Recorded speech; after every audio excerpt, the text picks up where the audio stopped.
lead us in the pledge. I pledge allegiance to the flag of the United States of America and to the republic for which it stands, one nation under God, indivisible, with liberty and justice for all. Thank you. Good morning, everyone. If there are no additions or corrections to the agenda, I would entertain a motion to approve. Move. Second. Motion by Gage, second by Weiss. All in favor signify by saying aye. Aye. Opposed, nay. Motion carries. This time we'll open the meeting up for any public comment. Anyone here wish to address the commission? Go ahead. Good morning. Thank you, Mr. Chairman, Commissioners.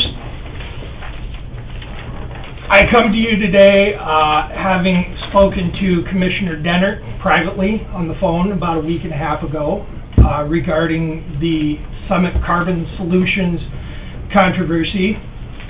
And I come to you today not necessarily as an uninterested party, but I would say as a disinterested party. So I hope you'll forgive me, entertain me if I go a little bit afield from what the county normally deals with.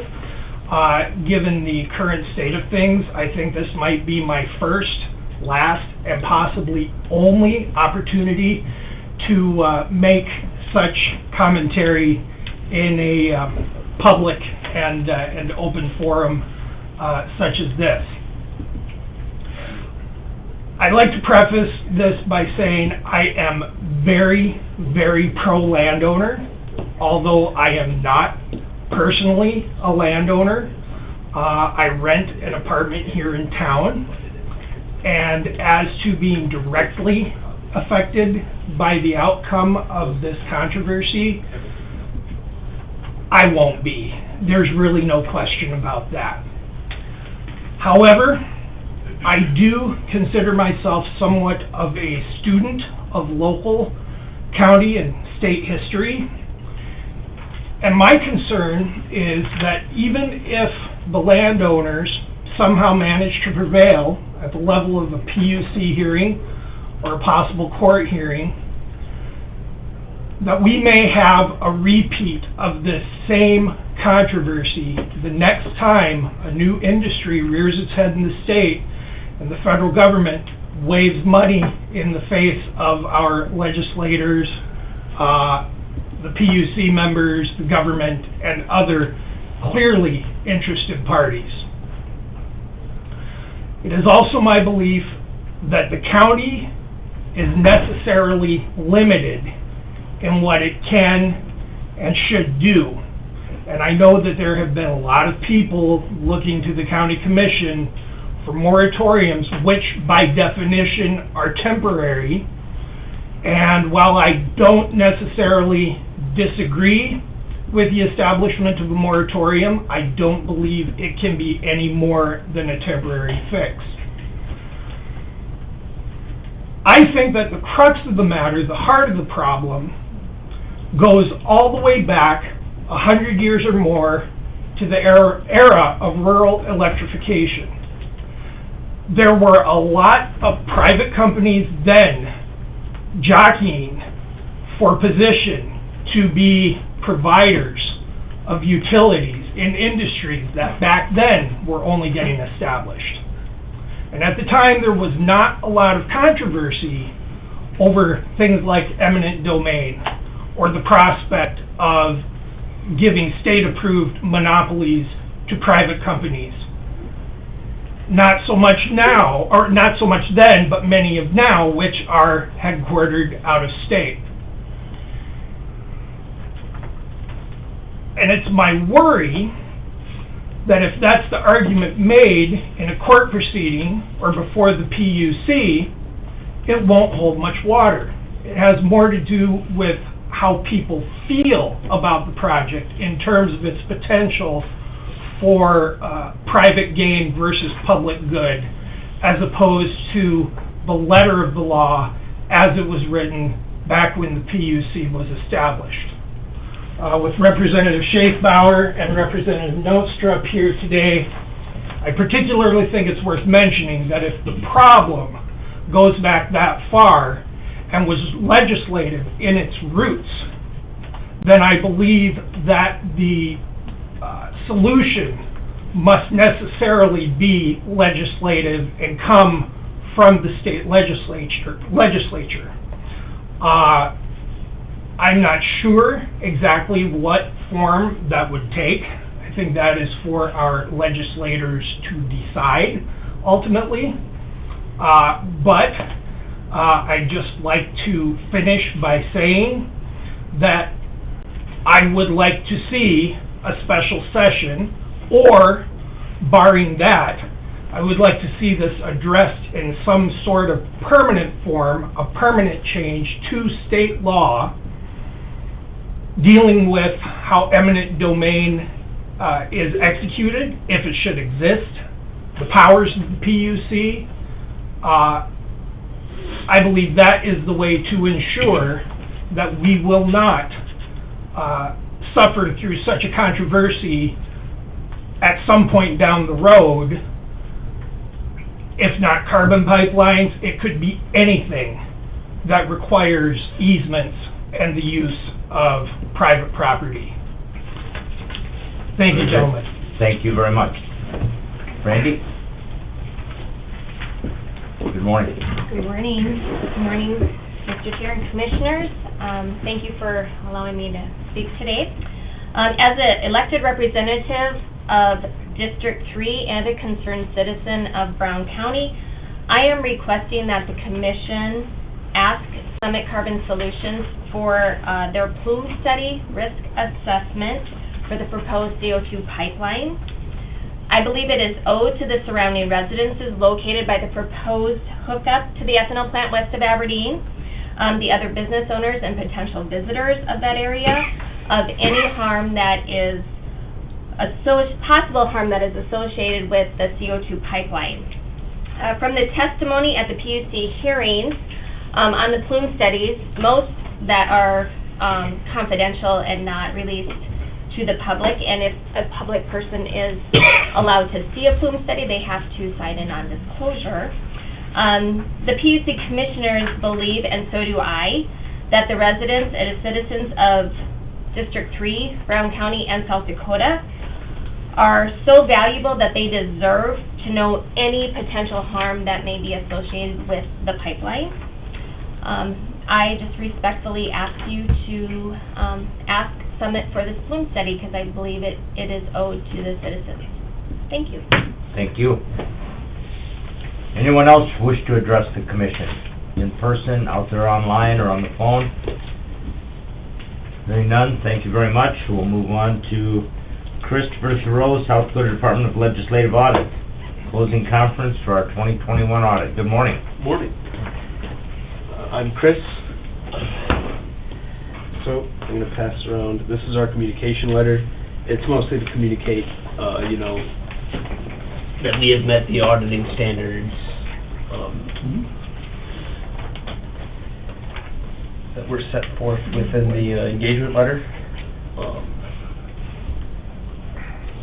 I also have here, this is the management letter. We didn't have any management letter items this audit. Nothing was significant enough to make it on this. I will state the pooled cash report. So essentially the report that shows the cash and assets of the county didn't quite, it missed a couple significant items on there. It didn't end up misrepresenting your cash. You guys properly reconciled it, but it could in the future, so it's just something to make sure it gets fixed in future audits. But I've already spoken with Lynn on that, so. Okay. Yeah, other than that, no significant deficiencies were noted, no significant findings. So I'll pass the management letter around, Well, it's good to know that there were no serious or significant deficiencies. I know when you go through the process of changing auditors, during this time, you always question whether, everybody's doing things properly, whether everything's being done correctly, up to standards. So it's good to hear that, at least for the most part, we did okay. That will mostly be impacting the 2022 audit, because 2021 was more or less complete by the time Lynn took over. Right. But I'm not too worried about it. Right. But yeah, there's no significant findings. Overall, relatively clean audit. Very good. Hopefully the next one's a bit more timely. You bet. When will you start on the 2022? Well, I'm currently doing another audit, Day County, but after that, if Lynn has finished the annual report for 2022, I believe she filed for an extension already. But whenever you guys are ready, basically after Day Okay. County, I can come over and work on that, so. Very good. The last item I have is the letter of representation. This one is essentially, I'll need a signature on that. It would be the county agreeing that they have fulfilled their responsibilities for the 2021 audit. Okay. But that's about all I specifically had. Did anyone have any questions? From what I remember, we did everything we're supposed to do, but that's been 2 years ago. Yeah. Yeah, but we're still working on catching up on our audit cycle, Sure, so sure. we'll get there eventually. You bet.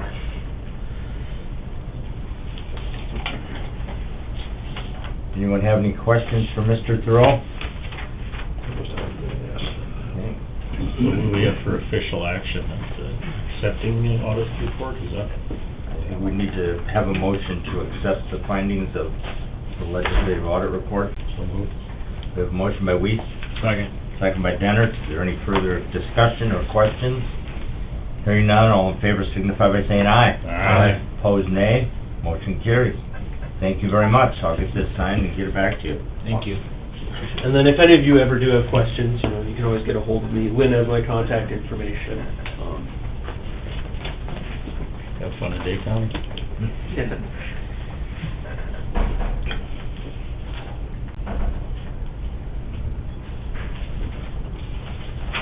that? When we're done. Yes, I can send you a copy. I can get it in. All right, so moving on, next up, Clarence Habeck regarding possible address change. Good morning. Morning, Commissioners. This is my wife Lori. Hi. Morning. Morning. Good morning.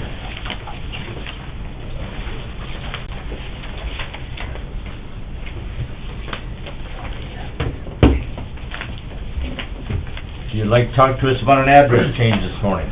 Right, we have a problem with the address, the new address that's being assigned a year later. We have the letters and stuff back in July. We went in and talked, asked what we needed to do to have our property rezoned for a used car dealer's license. That's the only reason we want it rezoned. They gave us an address then in August on this building permit of 2330, which is where we built the building, not at 2270. Well, then a year later, we get this address change that says we requested an address change, which you can ask Lori, we never did. And we spent a year transferring all our bank statements, everything, all our mail to 2330. Now we've been assigned a new address of 2270, which does not even align with the building and with any of the mail that we've done, everything we've changed. The building permit here, they have on the building permit an address of 2330. I brought in from Clary Building, the exact building, everything, the way we were doing it, never changed nothing, and we get a new address. But they say it aligns with the driveway. Well, if we have to, we can put an approach farther down the road at 2330, if that's gonna solve the problem, but we don't wanna change our mail. I spent a year, you can ask Lori, with the postmaster, changing with banks, with everything, to this address that they assigned originally. And if the county made a mistake, that's on the county. They should have put on 2270 on this permit and told us a year ago 2270. If we have to keep both addresses, that's fine, because the house that's there could be 2270 for that driveway, and we can make another approach on the other side, you know what I mean, to go back by the shop. You can't just put an approach in. Oh, It's gotta be approved, and there's restrictions on that. Sorry. Well, we have a fairly extensive packet here that we were provided this morning. This has gone through planning and zoning, obviously, and I've been glancing at it since I got here this morning. Scott, do you want to give us your take on what you've provided us here this morning? I'm not sure what the date is on that permit or what the permit was for. Is that for the steel building? Right. The 42 by 64 pole building. Correct.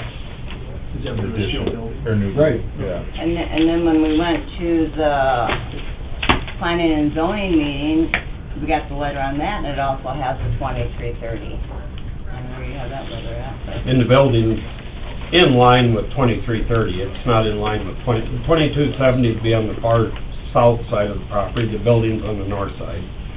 Right in line with where the house, existing house and stuff was. So, he had a couple issues. They had a permit for a new building. They bought 2 properties. They replatted them into 1 parcel. When a plat goes through, it comes in with an application process, and Ron and Chris will start the application process. And then throughout that time period of a week or 2, I address all the plats. I try to use existing addresses. If there's errors, that's a good time to correct them when things are being rearranged. In this case, the first parcel, when they purchased it, was addressed as 2330. That lines up on the north end. And on the plat, I addressed it as 2270, which is right at the approach access. Didn't think nothing of it, other than a year later, this is coming up. So we can allow them to be 2330. I talked with the 911 communications, and they prefer, as well as I do, to correct the addresses to the locations of where the pin would be for the addressing. So if they're requesting the 2330, we can address it as 2330. But what will probably happen, if there would be an ambulance call somewhere in the future, the ambulance would drive past their driveway and end up going up a little further to the north to realize there's no approach there, and then turn around at the intersection or the other house's approach and come back and figure out where the access is at. And they'll probably just pull in there thinking that must be it. That's typically the process that would happen. So where 2330 pins on the map is pretty much directly across the road to the east of that existing driveway? Correct. Towards the north end there? And their 2329 is their address. Okay. 2270 is the current driveway.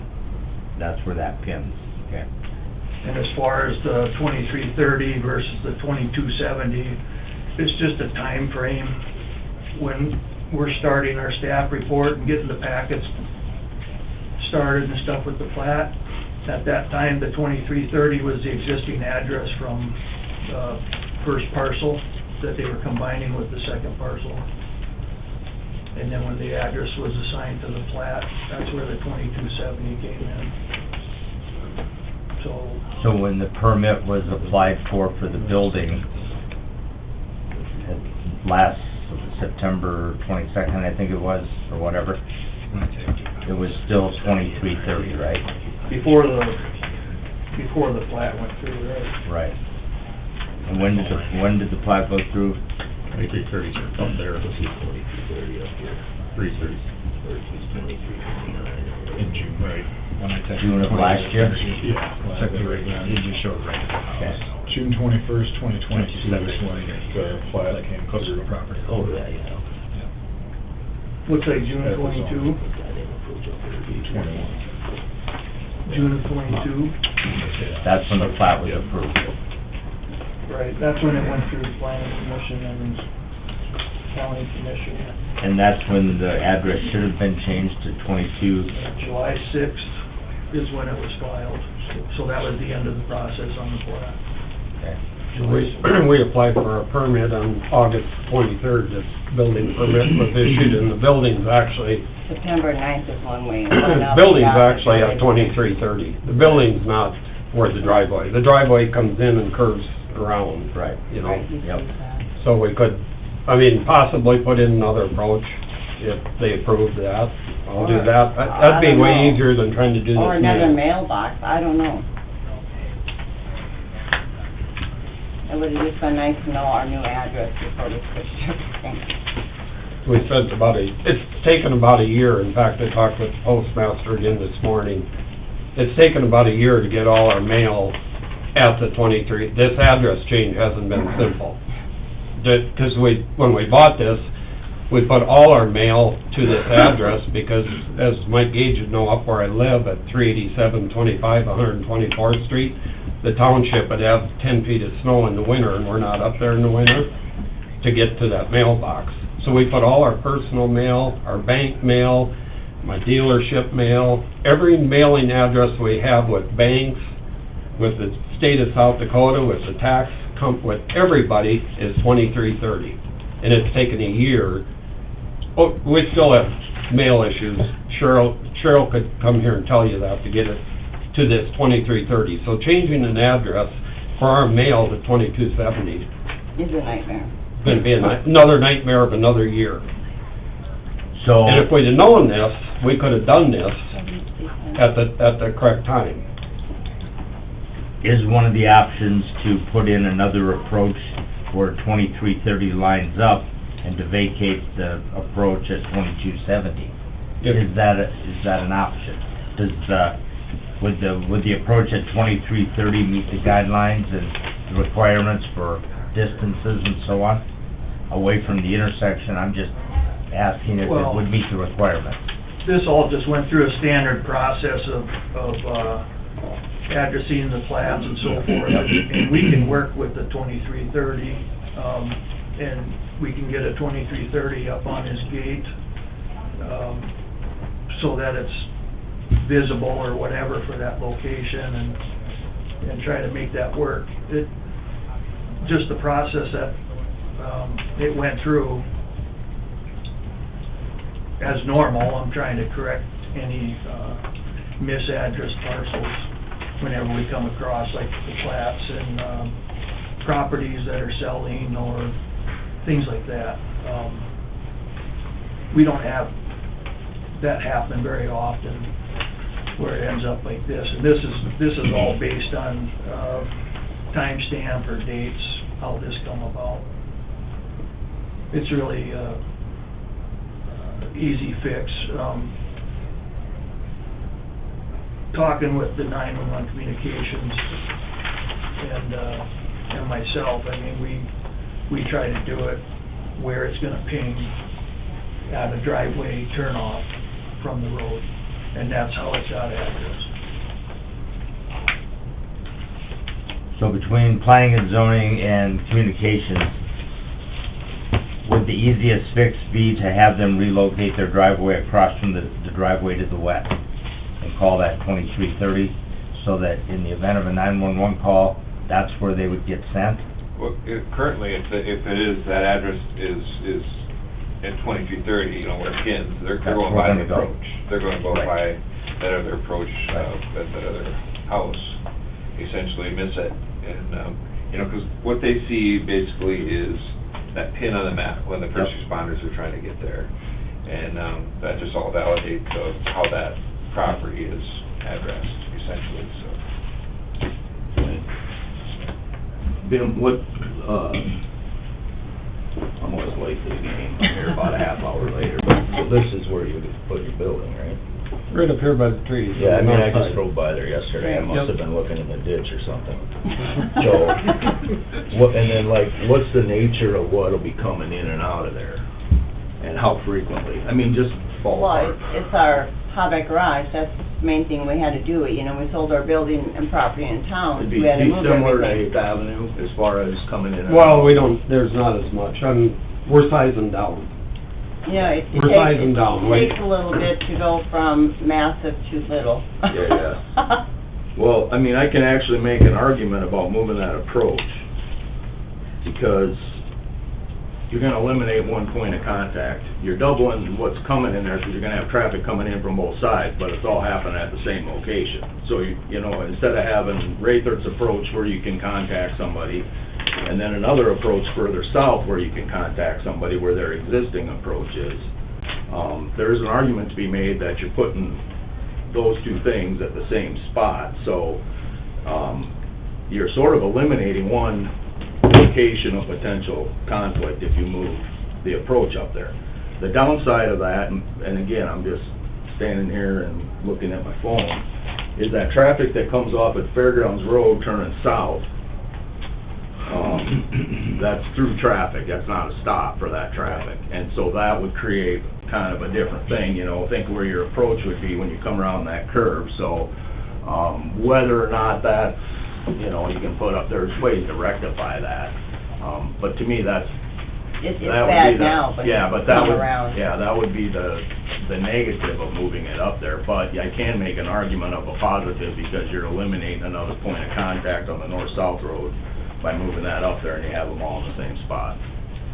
So, that's my 2 cents. So I guess, the other thing with that road is you can see the development to the south there, and it isn't like it's exploded, but that's certainly become a more commercial area along there when, you know, 20 years ago it was all farmland. So if we do end up in a situation there, where we're maybe getting the approaches within that 500, you know, it is a place where you can look at each individual situation, and, you know, we do have some development out there, so it might be realistic to think, that you might have a few more approaches. They did do a good job on the last, you know, the approach to the south of this one we're talking about accesses multiple properties back in there, and so, you know, that's obviously ideal as opposed to everybody having an approach along there.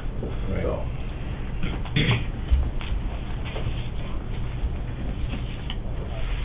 So if we would allow you to put in a new approach so it lined up with 2330, would you be willing to vacate the approach to the south currently at 2270? I'd say not, because we might put storage sheds in down the road. In fact, we told them that that's why it's venture additions, we might develop part of that, so, yeah, we wouldn't wanna eliminate the south approach. Can't. You wouldn't want to, there'd be, yeah. If I put storage units down there someday, you know, you'd want that approach, so. And you come down Highway 14, there's a lot of approaches with two houses. They split them off, they don't both have the same address, so I don't see where the 2330 should be a problem. Off that approach, the driveway curves in there, you know, you can have a post out by the front with 2330 on it. And that's what brought this about, was because I called to see what the county has as far, we zoned highway commercial, and I wanted to put a post in with a sign with Hobbeck Garage on it, and that's, I called to address that down to planning and zoning, and from what I can tell, you guys are the commissioners in the county, under highway commercial, I can put up a small sign. There's no restrictions on it on highway commercial property. They have their restrictions, their setbacks, but if you follow them, you don't need a permit or anything to put up a small sign, which I can have Yes, you do. 2330 on. Ordinance requires it.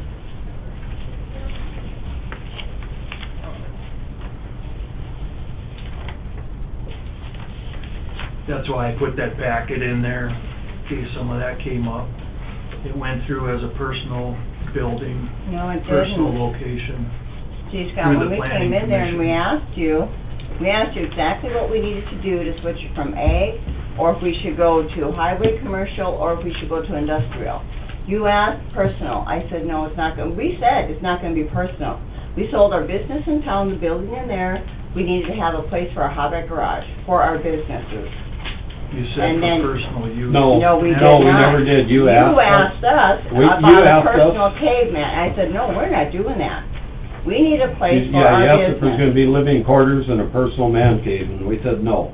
The minutes are in there from the planning commission.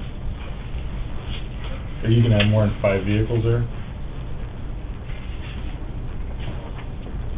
You mean for a hobby garage? No. No, Nothing towed or stored or anything like that? no, we're not using it for storage. Okay. They said they quit towing. No, we said we were in the process of quitting towing, and it's really hard to go from a livelihood where you have income to no income. So you have to slowly take the steps to do it.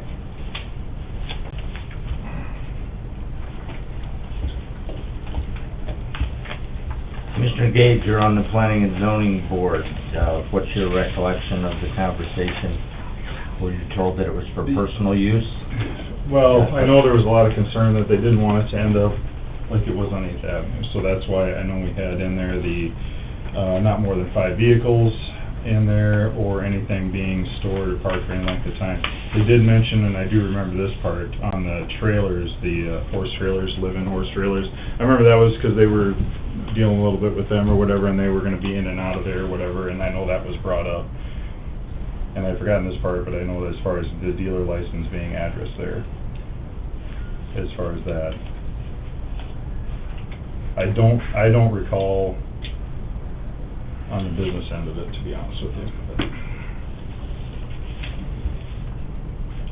No, that's I guess- that's a zoning issue. As long as it's, I mean, under the 5 vehicles and whatnot. When did I was just looking at Beacon here on the building permit, and the original building permit did say 2230, and then it was crossed off, and someone wrote in 2270. Do you know when that happened? If that was right away, or when?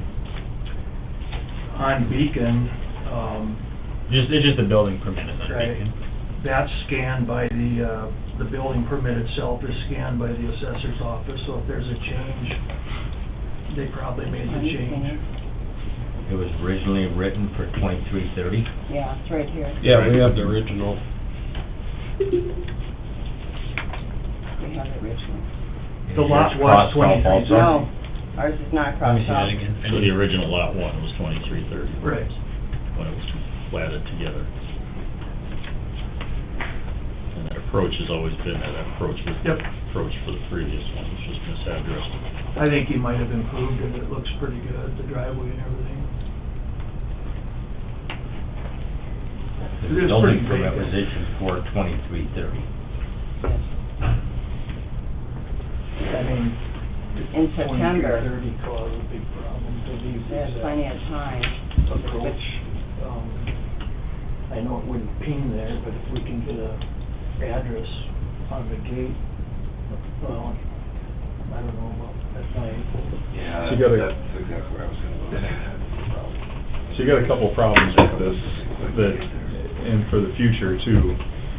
Because the addresses are addressed to the driveway, it doesn't matter what buildings are on the property or where they're put on the property, they're addressed to the driveway for the 911 dispatch to be able to get them there. Because as we know, when it comes to that stuff, you know, the seconds and minutes matter. So that's why they wanted to, and this was originally probably misaddressed at 2330. The problem is if you have it at 2330 where it currently is, if for down the road, 25 years from now or whatever, let's say that this lot gets sold and divided or anything happens to the north of that address, you don't really have any ability to address it because you're at, on the other side, you're at 2229 at the, almost to the far north end of it. So that's why the 2330 would have to be towards the farther to the north and have it be a driveway. It couldn't be, it's gotta be, it actually has to do with the 911 and getting an ambulance, fire truck, whatever there, is why they're readdressed. You said something about you could ping it there at the driveway now? Is that what you said? No, when a call comes in, when the address is typed in, it'll ping where they're headed to. Yeah, basically that 2330, it pins right across from the driveway. It lines up right with that of the driveway. With Brazers. Yeah, yeah. So if, let's say something were to happen and when you guys called in, you gave that address, that's exactly where, They'll you go on know, their Zach's place instead of ours. probably and say, oh, wait a minute, you know, and do a U-turn and try and figure out where they gotta go, so. that's where Commissioner Gage was going, the minute and seconds, you know, that all makes a huge difference. Because there'd be just as likelihood that they're gonna pull into radius. Absolutely. I mean, when you're in a, You know, stress I mean, not that those guys are as stressed, but they're still stressed and they're trying to get there quick. You come to the pin, tell, hey, it's the driveway, whether it's right or left, I mean, you're not maybe thinking odds and evens, so. Right. I mean, there's a better chance that they're gonna stop at that house, talk to them before they get back to the other side. I mean, you're talking 3 to 5 minutes there, well, maybe not, but somewhere in that ballpark. So, I mean, that's, When looking at the map, it looks like the logical solution is to require an approach be put in across the road to the east of Rathers, so that it lines up with where it would ping in the event of an emergency call. Is that kind of the long and short of it? I'm not at all in favor of that.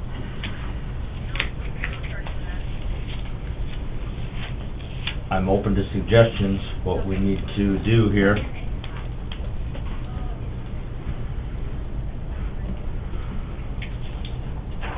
The only thing that's gonna keep, ambulance or fire trucks from going the wrong approach would probably be the odd and even. So that's gonna be the only thing that kinda saves you there, you know. yeah, But- if they're thinking of that. But still, I mean, there's something going on, you gotta get out there quick, but the odd and even would be helpful, but I guess the better question is that what the driver's thinking when they're going? Maybe, maybe not. Well, if you're going down a city street, you're able to look at the addresses and say, okay, this side of the street is odd and this side's even, because if you look down, there's no other addresses to compare it to know, not that they're gonna watch anyway, but I know they're trained professionals and they should be aware of that, but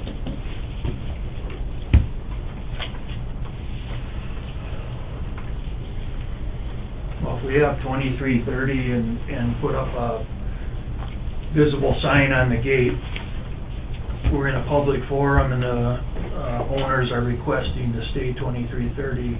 I don't know if that puts the county at liability or not, if there's mistakes with wrong addresses or not.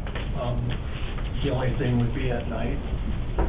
Kent and I were talking, you couldn't see on the gate 2330 when it's gonna be pinging further north.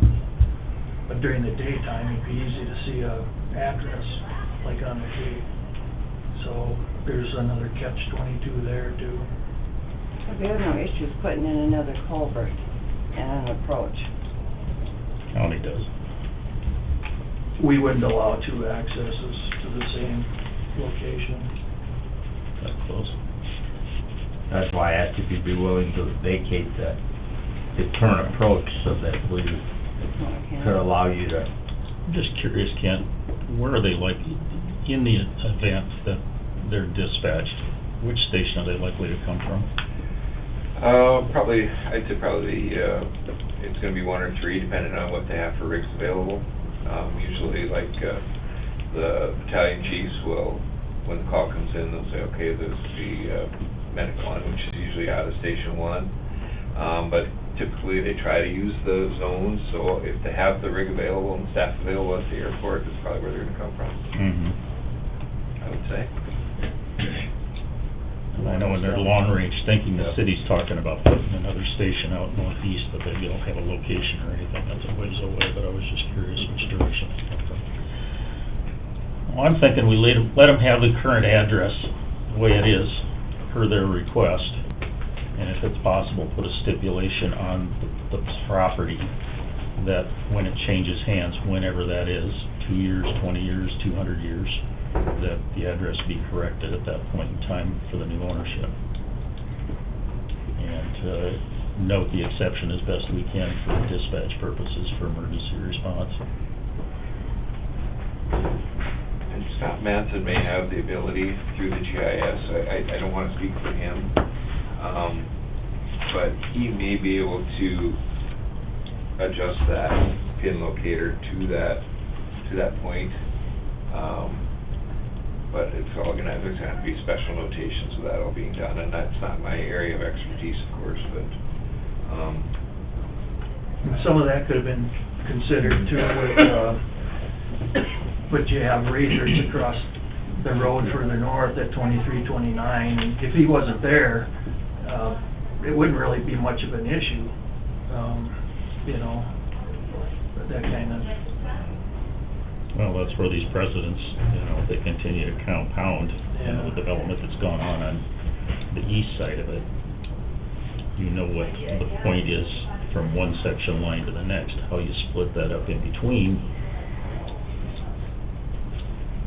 You know, same thing with this piece of property, you split it up with, you know, 3 different sections, you're gonna have one approach, but what are you gonna address it at? Well, you can pick a number within the range that complies with that. So my suggestion is let them have their exception for the reasons that they requested, but put a stipulation on the property that when it changes hands, whenever that is, that it be corrected. It has to be corrected at that point in time. Are you guys good with that? Sure. Yes. Like I said, that could be a long ways down the road. Get him over there. Rob? Ross? Yeah. Do we have any extra liability on any calls that are... I'd say they're well informed. I mean, public forum. Okay. I just wanted to make sure that it was in case that, you know, it takes extra time or anything. You made a motion? Yeah. I'll second it. Okay, we have a motion by Weeks, second by Dennert, to allow them to use their existing 2330 address with the stipulation that at such time the parcels are sold or replatted, that at that time the address gets updated and fixed to the, whatever the current status is at that time. Is there any further discussion? Questions? Or for you? Thank you. You're okay with that? Yep, All right. appreciate your time. Okay, all in favor signify by saying aye. Aye. Opposed, nay. Motion carries. We'll Thank you. do what we can on our end to see if GIS can make some adjustments. We're going in the right place. Thank you all. Thank you. Thank you. All right, next up, second reading and possible adoption of 4 ordinances. Ordinance 247, an ordinance amending Title 4, second revision of Brown County Ordinance as amended to rezone certain described properties, filed by Toby Doden to go from ag preservation to mini ag. Is there anyone here to speak to ordinance 247? Hearing none, I would entertain a motion to approve. Motion by Gage. Aye.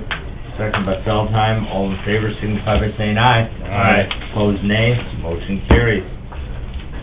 Ordinance 248, an ordinance amending Title 4, second revision, Brown County Ordinance as amended to rezone certain described property, filed by Joel and Kimberly Carta to go from ag preservation to mini ag.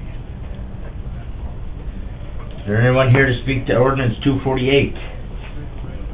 Hearing none, I entertain a motion to approve. Move. Motion by Feldheim. Second by Gage. Any further discussion? Hearing none, all in favor signify by saying aye. Aye. Opposed, nay. Motion carries. Ordinance 249, an ordinance amending Title 4, second revision, Brown County Ordinance as amended to rezone certain described property, filed by Eric Nolte to change from ag preservation to mini ag. Is there anyone here to speak to ordinance 249? Hearing none, I would entertain a motion to approve. Move. Motion by Gage. Second. Second by Feldheim. All in favor signify by saying aye. Aye. Opposed, nay. Motion carries. Ordinance 250, an ordinance amending Title 4, second revision, Brown County Ordinance as amended to rezone certain described property, filed by Barry Winkler to go from ag preservation district to mini ag. Is there anyone here to speak to ordinance 250? Hearing none, I would entertain a motion to approve. Move. Motion by Dennert. Second by Gage. All in favor signify by saying aye. Aye. Opposed, nay. Motion carries. Next up, Dirk Rogers, Highway Superintendent. A laundry list of issues. You're late again. You're just gonna have to replace the carpet in there and paint it. We just did that. First thing I have is, right away for wet water. Is that in the packet? I don't even remember. Wasn't? Did not see it, no. It's, on Brown County 14. I saw it somewhere. copy was in the packet, but not the original. Mhm. Yeah, it's, brings the water down, can't get my phone to shut off, I guess I'll just throw $5 in. Brown County 14, south of Prairie Wood, it's gonna come from Prairie Wood and go about a half mile south down to that feed store, or that new feed building. Oh, okay. And they'll be on the west side, and they got or east side, and they have to bore under the road. But it's wet water, and I would recommend it for approval. Move. Motion by Feldheim, Second. second by Dennert. Any further discussion? Hearing none, all in favor signify by saying aye. Aye. Opposed, nay. Motion carries. We will get to Westport this week. Okay. It's on the list. It's even near the top of the list, I think. I've got these 3 bridges that are gonna go through the local federal bridge program for this year. I've talked with you a little bit about them. I think we started out with 6 of them, and we're down to 3 that were eligible. Side note, two of the other 3 will probably replace with our normal Holloway model, where we hire them to come in and do a little bridge. And the one that would be the outlier yet would be the Hall Crossing. And we'll continue to try to find a way to make that better. That's on our FEMA list for this year, which I gotta get it signed up this week yet. So if Mike is listening, I will do that. So that one isn't gonna fit into the other programs. As I said before, those culverts don't do very well because they never get bad enough structurally, so. But the 3 we did end up with are the one that's clear out in the west, sorry about that. No, I'll just move. How are you doing today? Good, thank you. It's clear out here, it's actually, I've commented, it's actually on the county line, runs right through it. What's the bridge number, Chris? That's bridge number 6 for us, and it's over, it's gonna be coming out of Mina. Okay, I need resolutions for all 3 of these. I don't know, do you have to do them separate? And then, if you guys would be so kind as to sign these right now, because as usual, I'm up against the deadline. I need to take them with me when I leave today. So, I would recommend that one for applying for the grant. Okay, I would entertain a motion for sign a resolution for bridge number 6. Move. Motion by Weeks, Second. second by Dennert. Further discussion? Hearing none, all in favor signify by saying aye. Aye. Opposed, nay. Motion carries. Second one is number 350. I'm gonna go over here, Carl, it's a better bridge, or a better map. Right there. This map's old, something. It lost part of its bearing, so it's been posted and put way down, but, we would have gone in, we were going to go in and, salvage the deck and do some work on the, substructure, but since there's grant money to just replace the whole thing, we'll do that, so. And that one's, it's kind of an obscure bridge, I don't know, it's clear out there, but we've removed some of the other ones that were in here, so I think it's a good one to leave in place. I'd recommend that we apply for a grant for that one. Motion by Weeks, Second. second by Feldheim, to approve signing a resolution for bridge number 350 replacement. All in favor signify by saying aye. Aye. Opposed, nay. Motion carries. And the third one is south and east of Stratford, right here. I guess it's more east than south of Stratford. This is another location where we've pretty much tore everything else out of there. There's about 2 bridges in there. Again, I gotta be honest, I don't know that it would ever got replaced if this program hadn't come along, because, but as you can see, we're even having trouble finding ones to stick into this program that's meant to target the bad bridges, so, but, anyway. What's the number on that one? That one's number 81. 81. Lynn, that other one was 350, did I say that? Yep. So I'd recommend that one as well. Move. Okay, motion by Feldheim, second by Weeks, to approve signing a resolution for the replacement of Bridge 81. All in favor signify by saying aye. Aye. Opposed, nay. Motion carries. We're on a roll. I know, I should've had more bridges, that was easy. Okay, two more things. One is the speed zone ordinance. I would ask if, I gotta push that back to next week. I just didn't get around to getting it squared away and got jumbled up when I was trying to write it. All it's gonna do is extend, the 35 on Dakota Street another 500 feet to the north. So right now it's 45 down to the quarter line, but the Happy Homes have bled past the quarter line, for two more roads, and, despite my personal feelings about our relationship with the city on that road, speed limits are kind of a safety thing, so, I really struggle not lowering them, so I think it's a good idea. It's just, I didn't get the paperwork part of it twisted around. Another side note on the signs, I've never tried to execute a more rudimentary task and have us just butcher it to pieces, is getting those signs switched around in Prairiewood. Just about gave me a heart attack. Oh, I bet I did. I mean, well, and the bad thing is the guy went out and he put the signs up and he came in, and I'm sitting in the office, and he says, I got that done, and I was working on something. I said, okay, and he goes, well, do you want me to change those other ones so it's not all, weird like that? And I go, no, just leave it alone. As long as you did what I asked you to do, just let it be. Well, it turns out that what he was talking about, I should have followed up and not dismissed him, because then I would have figured out that he put them up on the wrong road. And the deputies were in drawing us pictures, and 3 different lawyers sent us the MUTC handbook. So, we're just gonna do a little reset on the signs and be a little more deliberate in getting them put and squared away. And I know Ross even got reached out to from some of my good friends. Prairiewood's got more lawyers than anything up there, so you gotta watch what you do in front of there, but, we'll get it squared away. Everything is fine.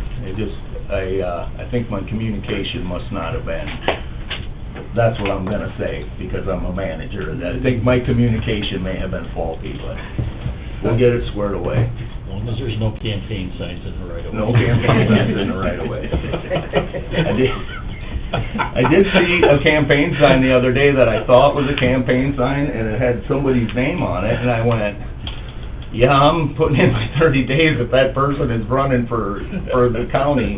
And as it turned out, it was evangelical message about supporting your fellow, it's out by your house coming in, and I went, oh my God, is that person running for county? I thought it was all over roofing.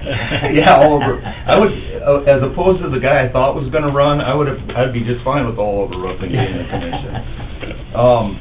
So that's the speed zone thing. That'll be next week. Yes, I will bring it in, and I apologize, Mike, because I know someone had contacted you about it, but, I don't have a good excuse other than I Well, if the city did. just takes it over, they can do whatever they want to do with it. Well, yeah. Not to throw No, fire. and I've been trying very hard, because I've been in 2 negotiations now over the course of 8 years, and neither one of them I felt was very much of a good faith thing from the city.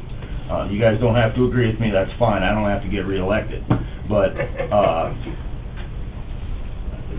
as a side note, even with the reconstruction that we did in there, and you can call that whatever it was, we're buying time. Obviously, we didn't build a Cadillac in there, we built a used Yugo, but it serves a purpose, right? Our cost per year on that, in the last 6 years, with rebuilding it and plowing snow and everything, is running about $18,000. And that's for the whole mile. Well, and that figures in a half mile that we milled up, stabilized, blottered, and put back. And I'm not gonna sit here and tell you that that's a great road, but it functions, let's put it that way. Better than it was. Yeah. So I'm gonna struggle like hell, because as each year goes by, I don't plan that we do anything major to that. It's, let's say, for 4 more years. Our per year cost on that segment of road that the city wants us to pay them to take, potentially, is like 8 to 10,000. I mean, if you wait long enough, that's about what an asphalt road will run you over its life cycle, is like 10 to 15, depending on what it is, per year. Well, we're getting close to that with that road, and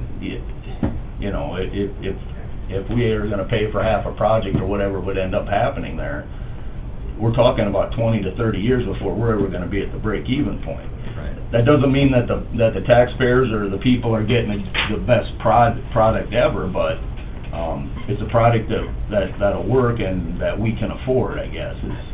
So there's a precursor to my my opinion on that deal, but, I'm way happier, trying to support the legislation and at least giving that a chance, you know, that we visited a little bit about before I wanna throw a bunch of money at it like that. Right. So, but yeah, Mike, I agree. Thank you. Okay, so just a little update. We have 6 more miles left to do on 16, and since we've sort of taken a timeout to catch up on some other stuff, we're probably gonna be on a timeout for a couple more weeks before we go back up there. It'll all get done at the end of the year. You can also pave later in the year, then you can do a lot of stuff, so, we're gonna spend a couple more weeks on a few other things. One of them will be, starting the 14th, I believe, if everything continues, we will be hauling the gravel into the Elm Lake Road, and then by the end of the week, so you get done at the fair, you can rush right up there, Doug, and throw in your fishing line. I don't want to fish. But... You gotta take his can. Oh, yeah. Anyway, that should be done next Friday, and then the dirt part of it, and the culverts in and all that, and then we're gonna haul the gravel in there. And that should take about 4 days, I'm thinking. And then, when we go back to paving, we have 6 more to do on the north end of 16, then we're gonna hop over south of Houghton, we have a couple spots in there. I'm gonna do a couple little maintenance patches, and that'll probably wrap up most of the main paving other than Road 5. And we're holding it up again, we're up there working on more, soft spot dig outs. So, as soon as we get out of their way, which we should be out of there Tuesday, before the week's out, they should be able to prime that. I think in the next week or two, they're gonna start paving. Did you go up there, Drew, the other day? I did, yeah. It's pretty smooth. It's not too bad. Yeah, it wasn't prime, we're gonna have to shoot a little more oil again, and there's a couple soft spots. That first mile's a mess, but I think it'll be good. Yeah, no, I drove all the way from 281 to the McPherson line. Did you go up on the other project? No, I didn't go up there. Did you have your little car? No, I had a pickup. Oh, okay, well, you could've gone up there. Yeah. No fish either. Yeah. Not that day, I was working. I think those are the main things we're doing, that bridge 211, you get up there, boy, that came out nice. I mean, it's kind of out in the middle of nowhere, but it's a good bridge. The big bridge program turned out to be a pretty good program once we got it rolling, so Right. make some nice products. I think that's all I got. Other than that, we're mowing a little bit. We're mowing around town right now so it looks kinda nice for the fair and that kind of stuff. We have our schedule to put in the rodeo and a few things that we have to do next week, so we're planning on them. Very good. I see the detail report, you have a request to fill mechanic's position. Yeah, I'm just, Allison is trying a few other avenues, and I figured, if we get one, without having to go into too much detail, some guys are closer to retire, or being done with their career than the new part. We used to have 4 guys in the shop, so I just thought we'll throw that out and see what we get. I mean, do you guys have an issue with it or at all? No. She'd asked me, is this a new position? I'm like, well, not really. Well, are you replacing somebody? Well, not really, but kinda, and she had misinterpreted. I told her that I was down 14 or 15 guys. She thought that meant we were looking for 14 or 15, and then she said something a few days later, and I called her back. I said, I'm only looking for a couple of the right guys. It's just, I'm down 15 from where I was, but it's not like I need that many. I just needed, a couple of them, so. And I'm gonna pursue over the the summer's about shot, but I've had some contact with Central. I wanna get out ahead a little bit, we talked about working with the textiles, trades, there we go, to try to home grow a few guys. I had a couple of kids come through and ask me about it last summer, and that's when I brought it up. But they were almost a little too late by the time they talked to me about it. But that would be another place you could get a mechanic too, I would think, get somebody started, but. Right, there's plenty of competition for those Oh, geez, positions. yeah. And actually it's and I know Carl is big on the state retirement stuff, but I mean, that's where we're not gonna compete dollar-wise. I don't even think we try to compete dollar-wise, actually. We're trying to, you know, get a nice life-work balance and have good benefits and have enough to survive when you retire, I guess, you know, and that's what we gotta sell on. If you're you know, you don't come here to get rich, I don't, you know, unless you're like the deputy state's attorneys, I guess they do pretty well. Question for you. Question for you, east of Frederick, I had somebody from up there ask me about 14 up kind of by John Heine's place. Yes. Along the water. Yep. I don't know if you guys, I haven't been up there, I don't know if you guys did that or are planning on it, or... Yeah, I would assume they're talking about, there's a perpetual road break up there coming down. Oh yeah, it's always the hill. bad at that water. Yeah. So, yeah, I mean, we'll continue to fix it. I don't have like a huge plan in there. We could try something different other than, you know, just repeating the same process and then it blows out again. I just thought I'd mention it because I had a question about it, Yep. so. We'll put it on the list. We'll do it right after Westport. Okay. All right, Can I go now? Everybody good? I have nothing else. Thanks, Dirk. I'm gonna. Thank you Thanks, very Dirk. much. I appreciate that. 2024 provisional budget, set hearing date and authorized publication. Hearing date would be September 5th, so it'll be published twice here in August.